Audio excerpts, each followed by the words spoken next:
समस्त चाषी भाई मन जुहार। आज भिडियो कथा आमा धान बाहर समय आपण मैंने किन औषध व्यवहार कले आप धान जेनटा अगाड़ी नहीं होने कि पोल नहीं होने और आपण धान के केन्ता आपण मैंने ओजनदार रखिपारे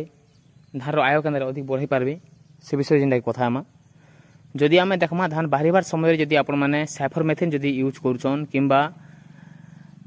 उलाला दे पारबे किंबा जेनटा कि आम जदि आम गाँ गहली हिसाब से देखमा बोले प्रत्येक जगार जेनटा कि कोरोंडा मिलूचे कोरोंडा आपण मैंने जदि व्यवहार करेंगे बोले आपंकर धान बाहरला समय जेनटा कि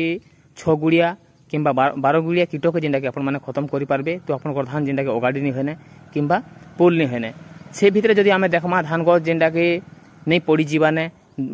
धुका पवन कले किंबा वर्षा हेले किंबा बात्या आसले बोले आपण मैंने जेनटा कि पोटास सार सहित बोरन आपण मैंने मिसेई करी गोटे एकड़ पिछा 400 ରୁ 500 ग्राम बोरन पकाबे और पॉकेट्र जेनटा कि आम जेन पोटास मिलूचे ये पोटास के आपण मैंने व्यवहार करी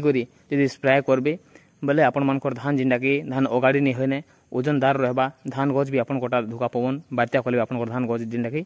नहीं पड़े ने से आपण मैंने जेनटा कि कीटनाशक जदि देउछन बोले कीटनाशक एक्स्ट्रा देबे और विटामिन दौन कि सार खत दौन बोले एक्स्ट्रा स्प्रे करेंगे और गोटे सांगे जेनटा कि आपण मैंने मिसेई करी स्प्रे नहीं करेंगे। जदि आम वीडियो आपको भल लगुचे जरूर कमेंट करवार नहीं भूलबे। नमस्कार।